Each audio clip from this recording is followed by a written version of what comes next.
begin, I will go ahead and give just a quick introduction to myself. So I graduated from the University of Southern California in May of 2021, so incredibly recently, about 9 months ago. I studied industrial and systems engineering and applied computer security. So I joined the Cyber Threat Intelligence program at RSM in July of 2021. And in that, I am also training with the penetration testing team. The CTI objective, though, is to generate timely and actionable intelligence about existing or emerging threats through collection and analysis of open and closed sources. So that's a lot of mumbo jumbo in there. That's a pretty big definition. But what we're basically saying is when a client comes to our cyber threat intelligence team as external consultants, they are asking us to look at open and closed sources for mentions of the company, for potential discussions by threat actors, for potential data that has been leaked, whether it be through third-party data breaches or ransomware attacks. Also, even things such as social media presence. So I will talk to clients about, hey, we've noticed a lot of negative tweets about this one service you're providing, or hey, we noticed something that may be a liability to your reputation. So we are looking at both open and closed sources. So that is the goal of my cyber threat intelligence team. However, we use open source intelligence to achieve this objective. So looking forward, what is OSINT? I've mentioned open source intelligence a couple times, and I haven't really talked about what it actually is. So let's imagine you're about to have a coffee chat with a new colleague. So imagine being me for the last 7 months, and you know absolutely nothing about them. What do you do about that?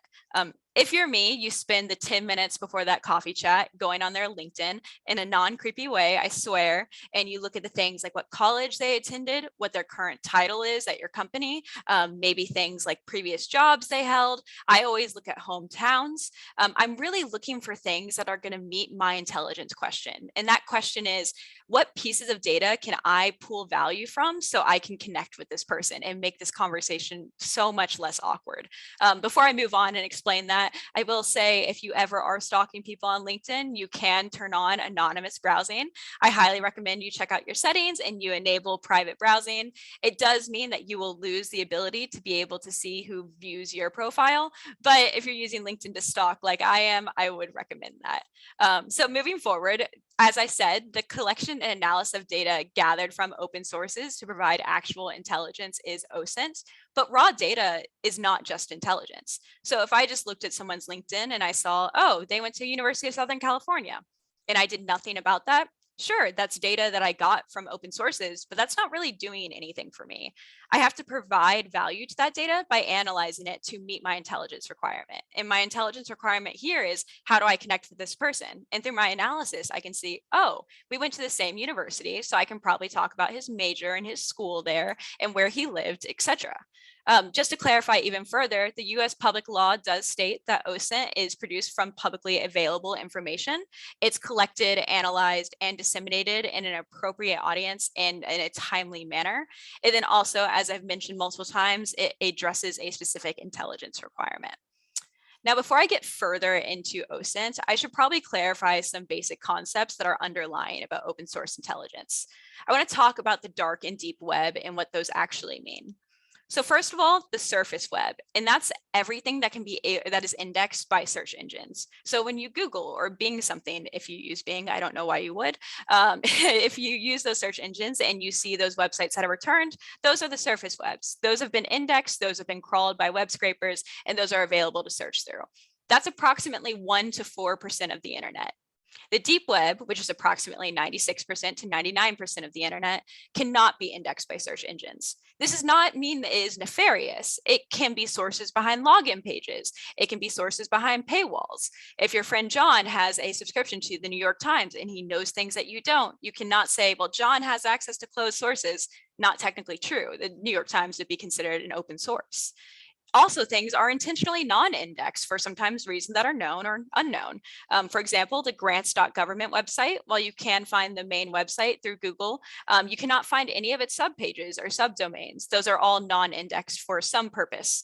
So it does just show that the deep web is the large amount of the web, but it's not necessarily the nefarious or the dark web that you often hear people conflate it to. So moving on to the dark web, because I know that's what is the more fun of these three, it's actually kind of subjective. A lot of people think that the dark web is just the websites that you can access through Tor browser, so .onion sites. Not necessarily true. Tor is the most popular, I would believe, dark net overlay for networks. However, it does not mean that things that aren't accessed through Tor aren't the dark web.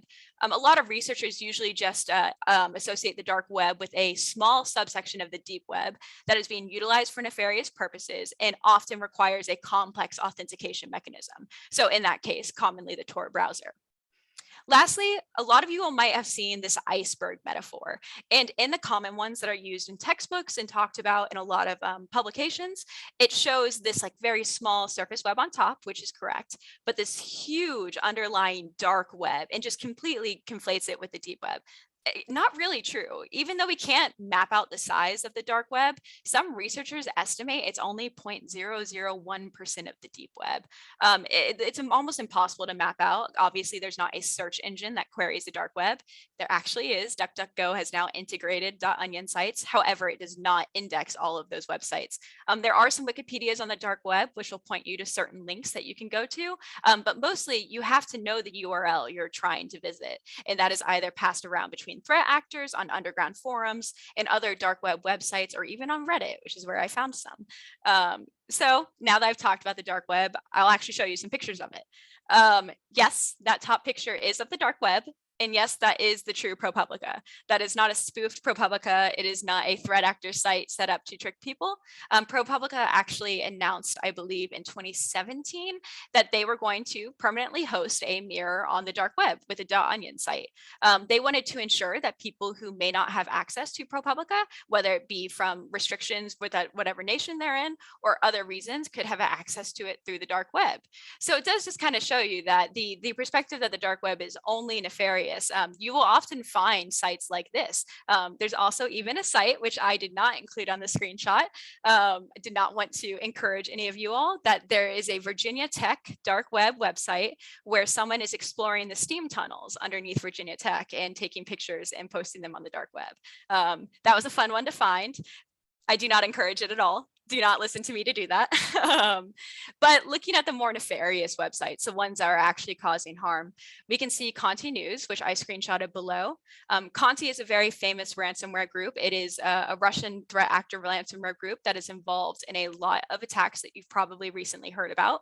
On this website, which are often called PR websites or extortion blogs, they'll post the companies that they've ransomed and they'll threaten them and say, hey, if you don't pay the ransom by a certain date, we're going to start leaking data. I've had to visit these sites. I have seen client data being leaked when they have been ransomed.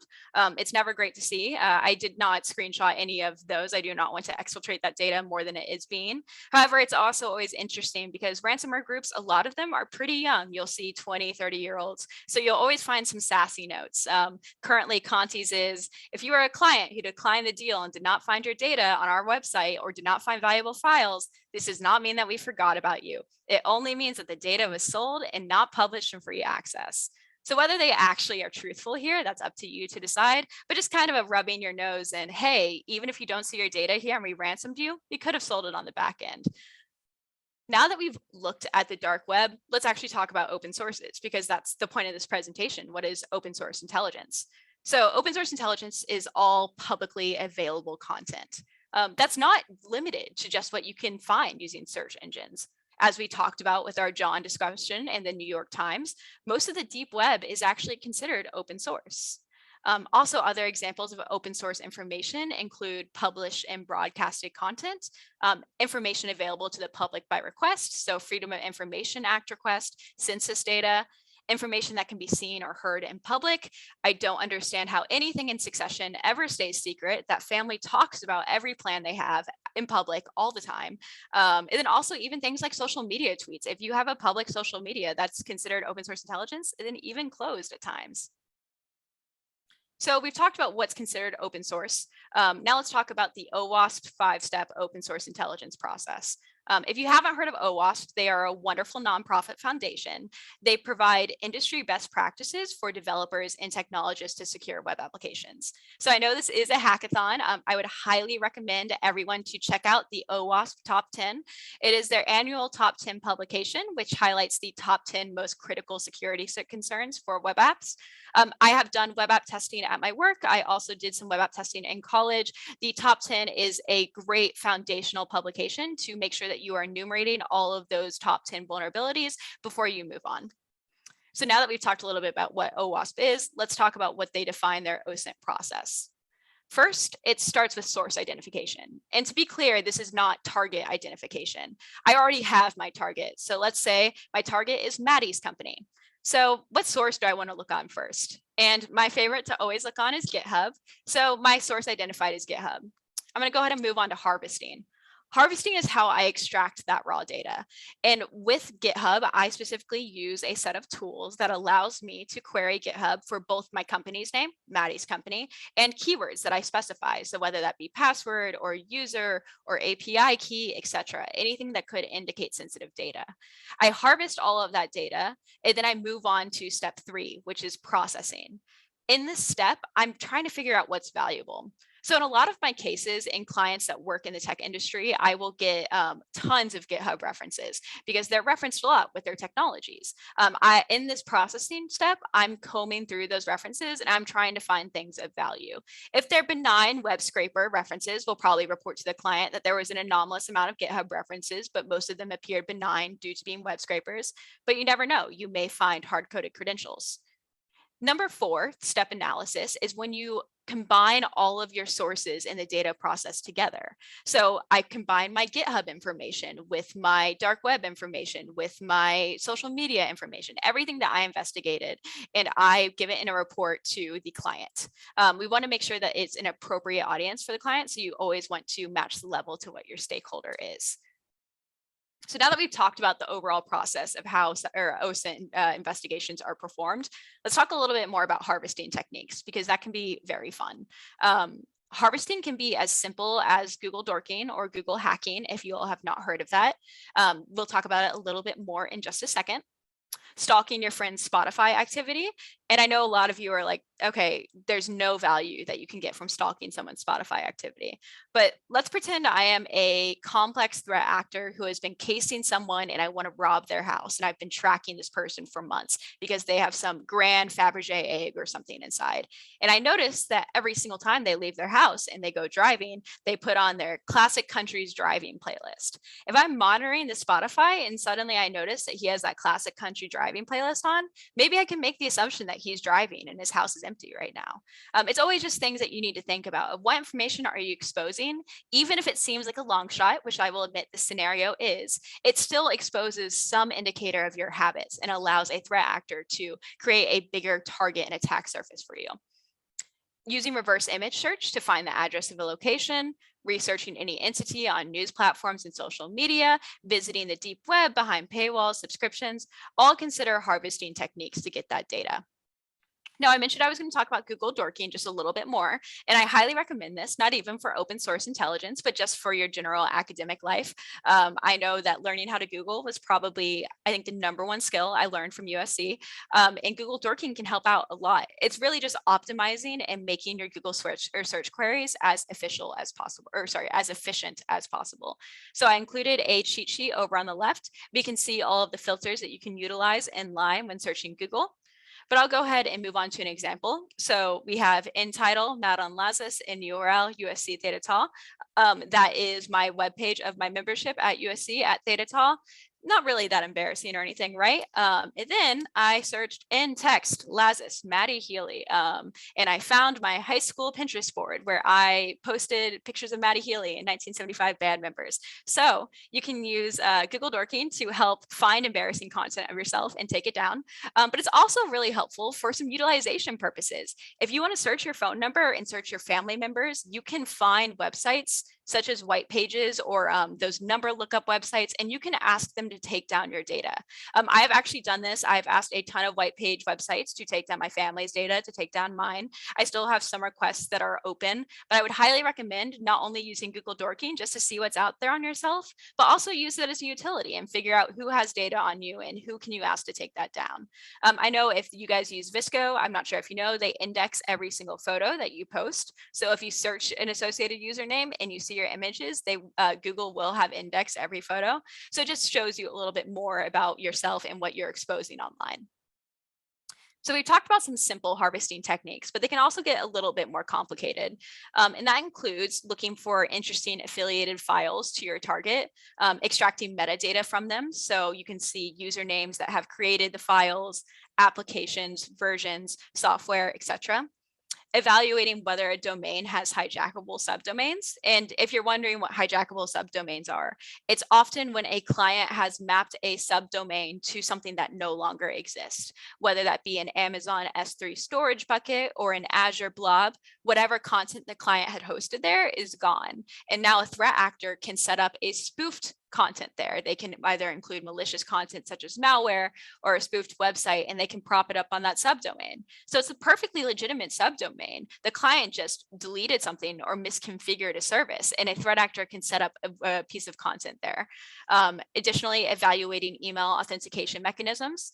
I still believe, I think it was about 83% of network intrusions begin with phishing still.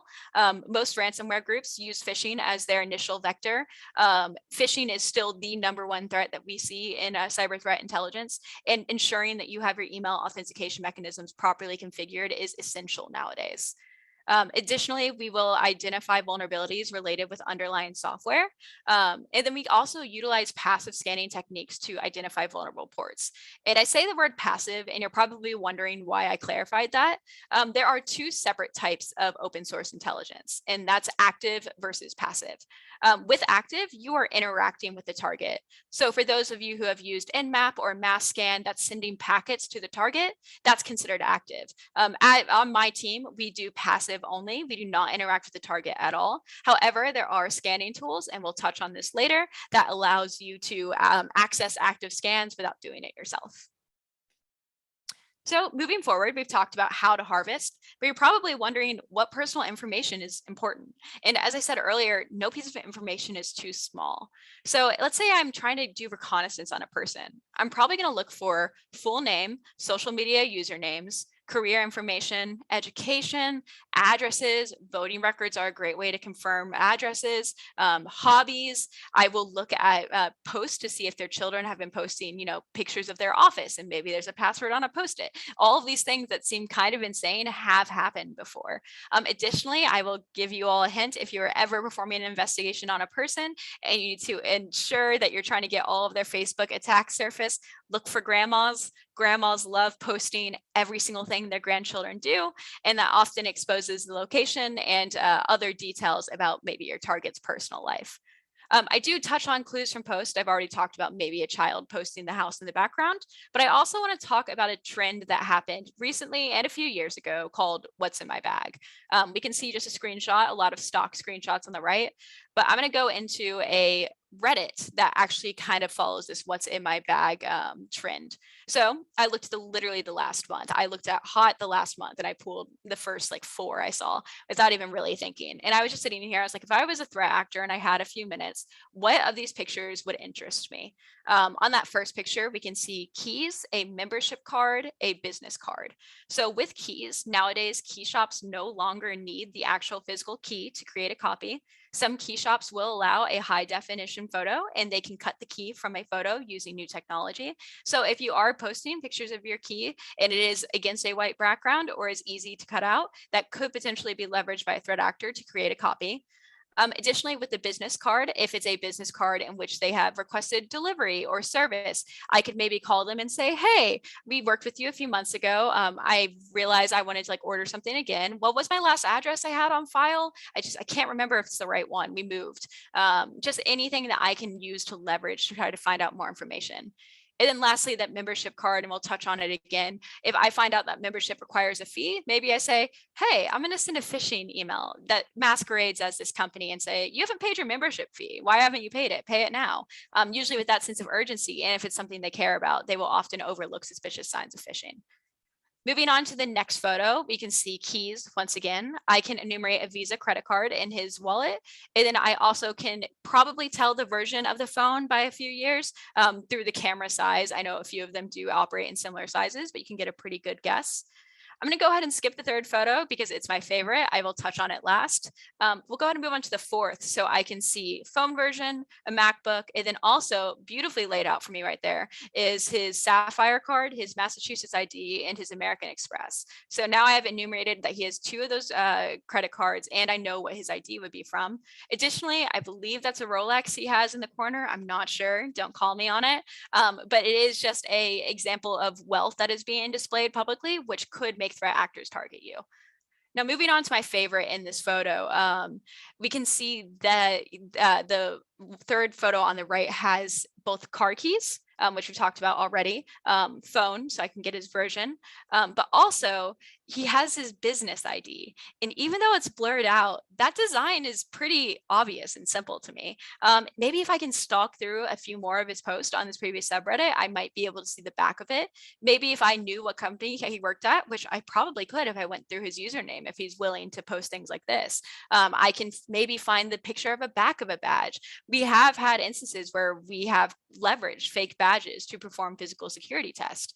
So posting this, even if you blur out your personal information, you are giving a design idea to a potential threat actor. And then lastly, I wanted to point out something as simple as that wedding ring. That wedding ring indicates that he has a partner that is now a new social engineering vector for you.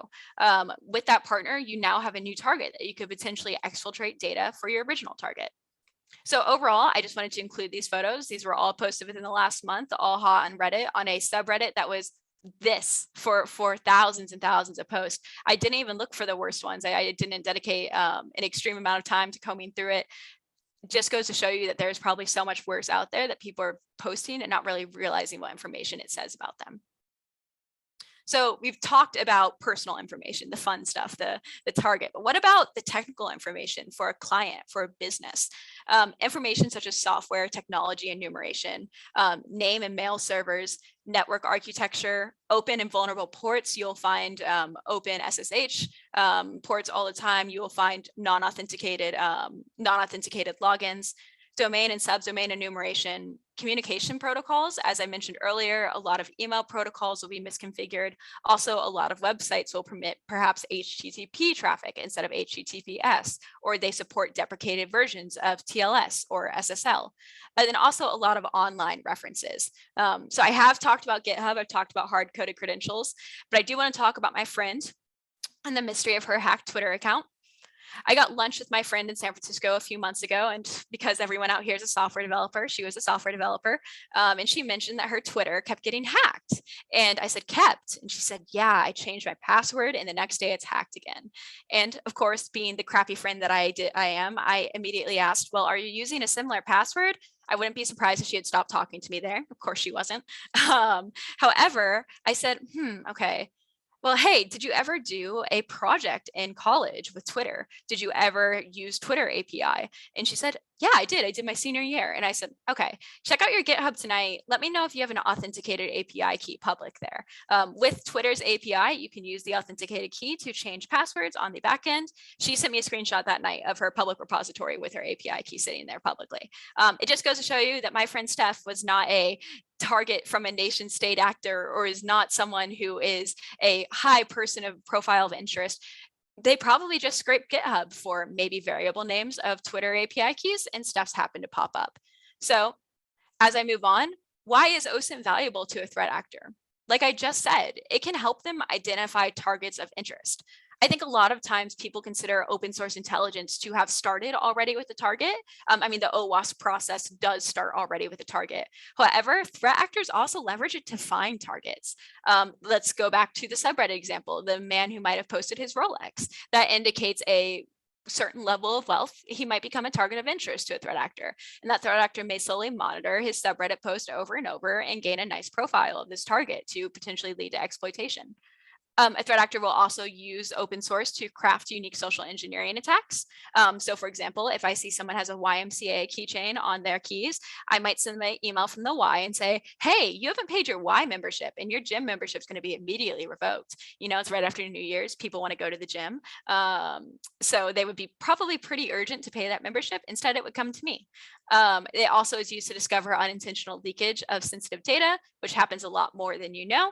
The Missouri, I don't know if anyone followed this, a few months ago, the Missouri school district incidentally leaked, I think, over 50 social security numbers of teachers and employees on the hard-coded into their webpage. So view source, you could find it. The Missouri governor did say that he was going to attempt to prosecute the researcher who reported the vulnerability for viewing source, saying that that was hacking. Luckily, not successful, but we'll talk a little bit more about that gray area. And then identifying and exploiting vulnerabilities that are related to misconfigured protocols and mapping out network devices and architecture. So what about to internal security though? Well, I do consulting security, so I'm working for clients. What about clients who have a CTI team inside? So for organizations, it helps you identify misconfigured protocols, deprecated software, vulnerable ports, technical information leakage. It helps you become proactive about your security. And then additionally, it also helps you be reactive. If you have experienced a security event, cyber threat intelligence can help fill out a threat model, which is basically information about what happened. So who was the adversary? What were their motives? What capabilities did they use? What infrastructure did they attack? Do they usually attack these kind of targets? All of that information can be found through cyber threat intelligence and open source intelligence. And then for people, expose sensitive data, unnecessary information leakage, and even reputational liabilities can be discovered through OSINT, whether that be old posts that might come off problematic in the future or other indications of controversy if they are a public figure. Lastly, organizations really need OSINT to understand their visible attack surface. Nowadays, with the Internet of Things and a ton of third-party technologies being utilized by so many different companies, a lot of organizations don't even really know what they're using anymore, whether it be the version numbers or the fact that some of their apps are using technologies that they didn't even know still existed. We do recommend to organizations nowadays to maintain a software bill of materials, which is a living document of all of the assets of IT and security. It allows them to say, hey, if we need to patch a version, we know immediately where that version needs to be patched. So I've talked a lot about what OSINT is, why it's valuable, and why people do it, but how do I perform it? What does my job look like? So when I begin an open source intelligence investigation, it starts with scoping. This is the one interaction I will have with my client. The client will give me the main domain name, the company name, any physical addresses they want me to find information on, any executives they want me to target, all that basic information so I just know who my target is. From there, that's when I start manually searching and investigating. So I will take that information they've given me and I'm going to expand that scope because they're only giving me this high level. So I want to branch it down to as much subsections that I can look at. This includes just clicking through web pages. This includes looking up information, getting a general temperature check surrounding the target on open sources. And then we'll move into the bulk of my time, which is leveraging tools and scripts that are created and utilized by various security researchers and analysts for data harvesting and processing. So I'm going to go ahead and start talking about some of those tools. And this is where we tie back to some legal ramifications. The legal ramifications of active port scanning, so things like using Nmap or mass scan, are complex and controversial. There's even merchandise being sold about the issue. So if you see that bumper sticker in the right, the port scanning is not a crime. I really want to buy a shirt like it. It is the United States Computer Fraud and Abuse Act is incredibly vague. So there have been instances of people being prosecuted for port scanning. However, not successfully, not something I would necessarily want to test, especially in a professional environment. The statement of work will outline very, very specific conditions in which you're operating under and a very specific scope, and often that scope will avoid active scanning. However, how do I get rid of this? How do I get around this? I still want to see open ports if I can, right? Well, tools such as Shodan and Census allow you to passively access active scans of IPs. So Shodan and Census had already done the dirty work, and I'm actually just accessing the index of it. Shodan's also really cool. I know you might have already heard about it. It allows you to scan the entire web for things such as open web cameras and RDP servers. On the next page, we'll see a screenshot of a Shodan query. Here, we're looking for Epson printers that gave us a 200 OK response. So we are looking for live printers. And there we go. We've enumerated one in Korea. You have the IP address, the SSL certificate, and more information when I click into that index. Threat actors will leverage Shodan to find targets. They will leverage it to find vulnerable printers, to find remote desktop protocols. I have found web cameras where I'm watching people in their office on Shodan for clients. It's been very interesting to submit a report to a client where we submit pictures of them in their office. But Shodan's very interesting for that. Moving onwards, another fun tool is called the Harvester. It's a tool that automatically gathers OSINT from various sources on a given domain or organization name. It does have semi-decent functionality with full names, mostly better with domains and org names, but you can see at the bottom of the manual on the left, it queries sources such as Bing, LinkedIn, Yahoo, Google, DuckDuckGo, Netcraft, Shodan, Trello, Twitter, all of these cool sources that you can do automatically in the background. So these are tools that I run religiously. I think today we're only going to touch on about 4, but I probably run about 15 to 20 for an OSINT investigation. Moving forward, Maltego. Maltego is a data mining tool that leverages a variety of OSINT resources to create visual graphs for analyzing connections. So that sounds like a lot of buzzwords, and I know it does. However, it's actually a very, very cool tool. This is an example graph, and I know it's incredibly tiny, so I'll just walk you through it. From the very top, it starts with a maltego.com domain, and it automatically enumerated name servers and mail servers.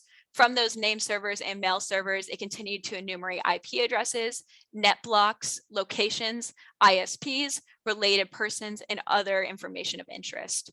This is all done automatically. These machines and transforms perform these OSINT techniques and populate the graph for you live time. So often I will go in there and if I decide my scope, I'm going to be right-clicking different transforms and creating a map that shows me a very comprehensive visible attack surface. Moving onwards, let's talk about Pam. So this is Pam. She has a resume, Pam York. She's from Winston-Salem, North Carolina. She has an Airbnb, and it looks like a really nice Airbnb, and it's also in Winston-Salem, North Carolina. The issue with Pam and her business model is that Pam doesn't exist. Pam is from thispersondoesnotexist.com. Her resume is from this resume does not exist.com, and her Airbnb is from this Airbnb does not exist.com.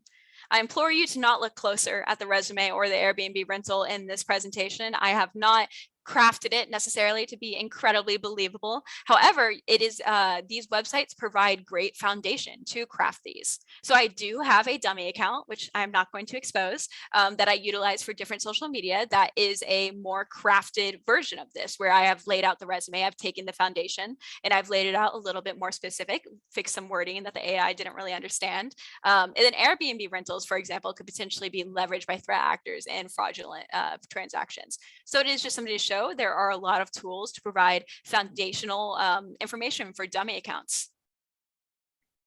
So I've talked a lot about my tools. I've talked about how I do it. What have I found in my 7 months since I've been here? I have found a hijackable Amazon S3 bucket where I could set up content if I wanted to that was malicious and it would be navigated to from a legitimate link with the client. We have found employee credentials that were hard-coded in a GitHub repository. It was the developer. We have found publicly reported bugs on bug bounty websites. And you're probably wondering, how does that work? Like, how is it responsible for any bug bounty website to report public tech details? Well, a lot of these open bug bounty websites require you to contact the vendor upon initial reporting. And if the vendor doesn't respond in a certain amount of time, it's going to report the details publicly. And the reason why it does that is responsible disclosure to those who may be using the site. If the vendor doesn't address it in a responsible amount of time, then the technical details are exposed so users can understand exactly the vulnerability with the site and whether they should take the risk to continue interaction. We have found this multiple times, and often we have found a bug, I believe, from 2018 that was of high rating that had been publicly reported and had not been addressed. This is a common finding. We also often find use of deprecated software with known vulnerabilities. A lot of people, if you know SSH, Heartbleed is all over the place. We will find that a lot. And then misconfigured communications protocols. We've already mentioned this multiple times, but as I said, I believe it's 83%, maybe 93% of network intrusions begin with phishing. So ensuring that your email authentication protocols are correctly configured along with your encryption protocols is essential. However, we don't just provide this list of findings to a client. If you're a client and you're like, I just got this list of findings, I'm overwhelmed, I have no idea what to prioritize, I have no idea what this means for my company.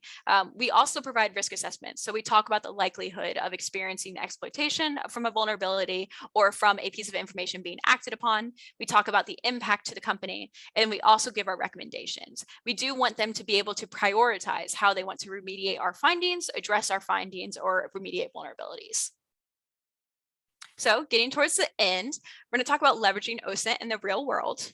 So first, some white hat OSINT examples. FBI's kidnappings and missing persons website is actually very interesting because it's a two-way open source intelligence channel. The FBI is providing information to loved ones and those who may be searching for the missing person, and it is allowing persons to provide open source intelligence to the FBI for their investigations. So it's leveraging both ways, which is a really cool concept. Europol is also similar, and they have a trace and object website, which allows users to identify objects to assist in child abuse investigations. Once again, investigators are leveraging the open source intelligence of the public to zone in and triangulate on those child abuse investigations. Now, before we get to a specific example of a black hat OSINT, I did want to talk about just general scenarios that happen every day. I mean, I mentioned that phishing is the main technique for most ransomware groups to get infiltration. Most of those social engineering attacks are happening constantly, and they're happening because of OSINT, because they learned something about their target, and now they're leveraging it to convince this person for some reason that they need to interact with a threat actor. Also, even things such as identifying remote desktop protocol servers on Shodan, utilizing brute force attacks to gain access, moving laterally, that happens. Even though it seems like we have these big targeted attacks, there's still threat actors every day who are scanning and looking for vulnerabilities just like this. Now let's talk about Wormhole. Wormhole happened on Thursday or Wednesday, I believe, actually. Wormhole is a decentralized finance platform. For those who are familiar with crypto, it is a crypto bridge between Ethereum and Solana, I believe. And it was exploited for $325 million on Wednesday. So what happened is Wormhole posted a general version update to their GitHub, their monthly version update that just includes, little bug fixes and patches. It's public. And someone noticed that there was a very large security update that was embedded and kind of disguised in that GitHub. And they thought, maybe I should test this out. What if they hadn't put it in production yet? That would be crazy, right? If they posted this on their GitHub and hadn't actually patched the vulnerability. They hadn't. Hours later, after the GitHub version was posted, the vulnerability was exploited. It had not been pushed to production. So I think the threat actor, even though he exfiltrated $325 million, made off with about $250 million after transaction things that I don't necessarily understand about crypto. What's very funny though is Wormhole did send a note in a wallet transaction saying, hey, we'll offer you a $10 million bug bounty reward if you give us the money back. This is why crypto is an issue, because there is no regulation. It's most likely that no one will step in about this. So this person will just get to go away with $250 million from a GitHub update. And the way this happened is she probably had automatic GitHub updates, just little notifications on their phone saying, hey, Wormhole posted another update. You should check it out today. So this is how open source intelligence is leveraged as of 3 days ago. So I do have a little activity that I'm going to give probably 5 minutes for. So this is an OSINT challenge, and these are all over Twitter. So if you are interested in doing OSINT challenges and just testing your OSINT practice, you should check out OSINT Dojo, which is where I pulled this from, and then also just search the hashtag OSINT challenge on Twitter. I'm going to ask you to find the latitude and longitude of where the photo in the next slide was taken, and then the artist who painted the mural. So whoever can chat the coordinates and the name first wins the activity. Additionally, if you want to, feel free to let us know your process and your answer. So I'm going to go ahead and change the slide in 3, 2, 1. When I say that, make sure you're finding the latitude and the longitude and then the artist. So 3, 2, 1. And I will give till 3:46. Oh, sorry, 6:46. I'm in California.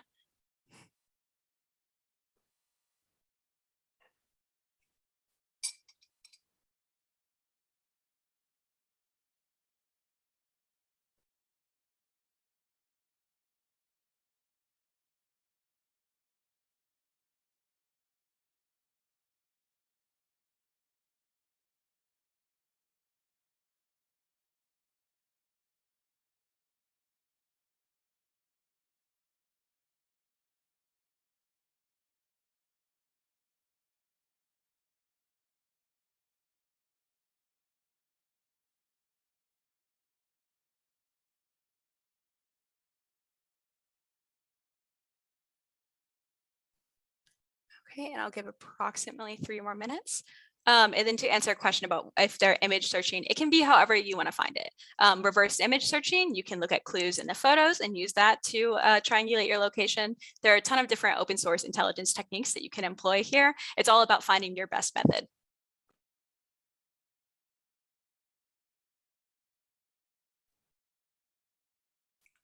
And I'll give approximately 3 more minutes.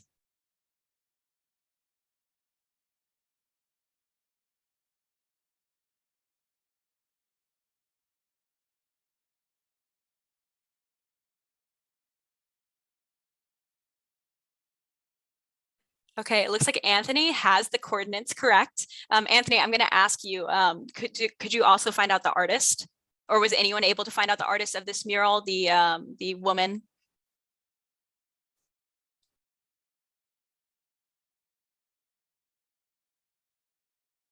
Nice, another right answer on the coordinates. Nice, Shepard Fairey. Awesome. Anthony, feel free to go ahead and put your methodology in the chat if you want to. The way I walked through this when I first did this challenge is I immediately searched the State Hotel. That feels like a pretty unique name. And I also searched it in combination with corner market. I could see that in the very corner, that was probably the word corner market. I was able to immediately find the block, turn around, and then also with the State Hotel, I searched up State Hotel mural, found Shepard Fairey. If you guys are interested in that name or have heard it before, it's the artist who also created Obama's 2008 Hope image that is very iconic, which is why this is like a very fun OSINT challenge. Okay, awesome. Well, thank you all so much for that activity. I appreciate you all participating in it. And before we get to the Q&A, and I see that there are some, I'm just going to go ahead and say that for a take-home activity, and as I mentioned earlier, go ahead and perform an OSINT investigation on yourself, and then report if you want to do it on your family too. I do recommend requesting takedown services if you find data about yourself that you don't want out there. I submitted about 5, I believe, that I was able to find that confirmed either phone number or address that I did not approve. But going back, thank you all so much for the time that you guys have given me today. I really appreciate it. I know that there were some answers in the chat, Jordan. So do you want me to just go ahead and scroll through, or do you want to give them to me, or how do you want to do this? I can ask them to if you want. Yeah, that'd be great. Easier. Okay. Let me see if I can find. Okay, so I believe the first question is, could you tell us about what got you into cyber in the first place? Yeah, absolutely. It was actually kind of an interesting story. I started off as an aerospace major and then realized I hated physics. And I switched to industrial systems engineering because I really like optimization. I'm very interested in simulating queues. So I did not find cyber until my summer of sophomore year, where I actually did a pathways program with RSM, my current company. And I sat through a cyber presentation and I was like, oh my God, like this is it. This is what I wanted to do. And then I went back to USC and I added it as a specialization. So that was approximately 4 classes. But the thing is, everything I know and I apply in my job, most of it has been done or learned in the last 7 months. I was terrified to come into my cyber career early because I had done 4 classes. I had done some try hack me labs. I had not been those people who are like, oh, I am number 7 globally on Hack the Box. That was terrifying to me. And I learned that we're all learning every single day. I am constantly reading books. I have a cybersecurity Twitter only. As long as you're happy about what you're learning, it's overwhelming, but it's so exciting. So I got into cyber in college, but most of my expertise and everything has been on the job. Expertise, quotation marks. Very cool, very cool. Okay, I think the next question is, can you tell us about how long OSINT usually takes in common circumstances? Yeah, absolutely. So it actually does depend on what you're actually performing. So I do 2 different kind of timeline investigations. Either I will have 16 hours, and that is a very quick turnaround. This is a flash report. We are doing a point in time feedback on OSINT. I will get approximately 2 days. If I'm working with a client and I am doing a full report for them, I will get approximately a week, so 8 hours a day, about 40 hours for the investigation. However, this really depends on what your goal is. So red teams, which are the people who perform penetration testing over months, like actual penetration testing, they don't interact with the client. They try to break in from ground zero. they may do open source intelligence and reconnaissance for weeks, anything they can do to find that vulnerability. So it's really what your client is asking for, what's in scope, but it technically has an infinite stretching point. You can do as much as you want to find out as much as you can. Obviously, there are stopping points. We have had investigations where people have had zero to little internet footprint. You can exhaust sources. Sometimes you can always find more, but there are instances where your time is going to be dictated by if the person has an internet presence or not. All right, and we have a couple more questions. Let me see Yeah, where the absolutely. next one is. Okay. Okay, next question is, how does someone get involved in the pen testing industry and gain the experience companies tend to look for? Yeah, absolutely. So you can get involved in so many different ways. When I went to my job and I was included on the cyber threat intelligence team, I was so excited. I very desperately wanted to do CTI, but I also want to create a collaborative link between CTI and pen testing, because if CTI is working on stopping threats proactively, we should probably talk to our testers and see what kind of threats they can actually exploit. And so I actually talked to my boss and I said, I really want to do pen testing. Like I really want to learn it. I want to shadow. And I have worked with my bosses and they have helped me be cross-functional on these teams. So I do highly encourage that if you are ever in the security job, you can just implore for training. They really do want to see people who are willing to learn. And especially most of your entry-level jobs out of college are not expecting you to know a lot of the basic day-to-day concepts. Like I understood a lot of the foundation of security, but I went into RSM with primarily web application testing skills, not internal testing skills necessarily. So I knew a lot about fuzzing and Burp Suite, but I learned everything else. Right now I'm studying for 2 certifications. I'm reading a book on security. I'm doing the Cyber Mentors course. I am doing some Try Hack Me. Just all of these different things can help you get into penetration testing, and all of them are valuable to the company that you would probably be going to.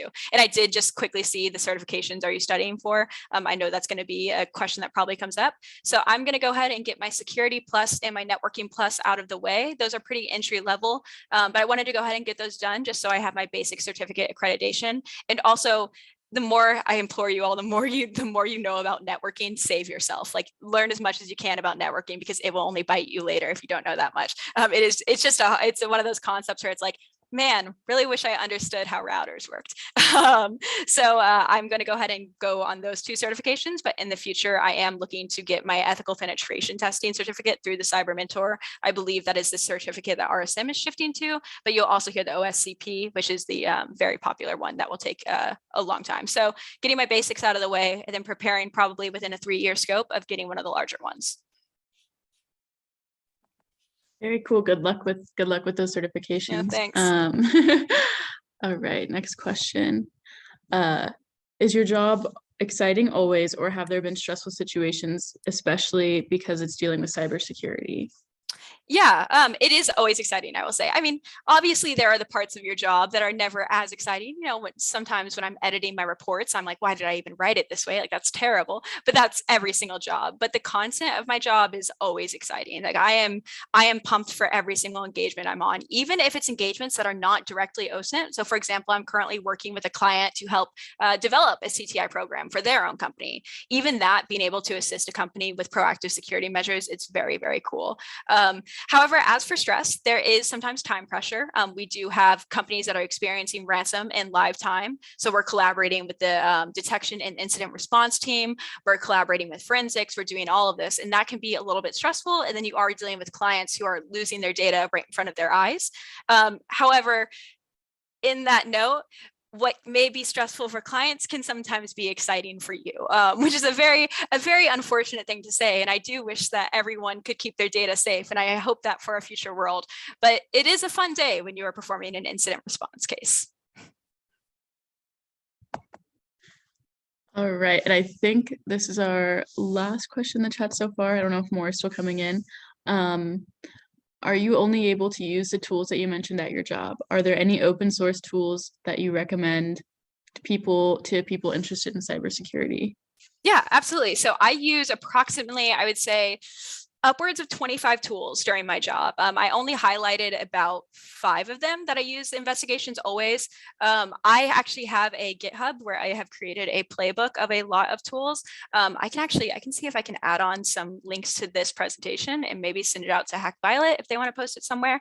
But I highly recommend just searching OSINT tools GitHub repository. There are so many incredible security researchers who have made these insane wikis that are just links and links of all of these awesome tools. I mean, there's everything from shark trackers, things that don't really matter, fun things, to the fact that there's literally a Twitter tool that guesses when the person is asleep based off of their tweeting history. So it's just all of these different tools. I currently have just gathered a lot of them in GitHub. I would say your main ones, though, that you're going to see a lot of people leverage include Spiderfoot, which I didn't really get to show here. I would highly recommend, if you're going to walk away and look at a cool tool, I would look at Spiderfoot. It is an all-in-one kind of automatic scanning tool that will look for a bunch of different things, and you can ask it to run passively.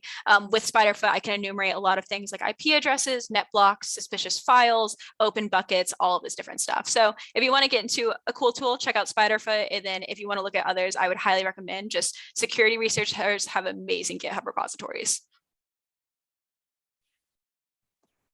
All right, cool. I believe that's all the questions in the chat. Did anyone have any more last minute questions? You feel free to send them in the chat or unmute. Give it a minute in case there are any more. Yeah. Then if not, thank you all so much for letting me come speak to you all today. Very exciting. And then also feel free to connect with me. I do not put my email on presentations. I do not contribute with my own OSINT. You can find me on LinkedIn, Maddie Lazis. Feel free to connect, send me messages. I am always around to answer. All right. Well, if there are no more questions, thank you so much, Maddie, for your presentation. And thanks to everyone for coming. I appreciate it. And I will be posting the recording of this presentation on YouTube for anyone who wants to check it out.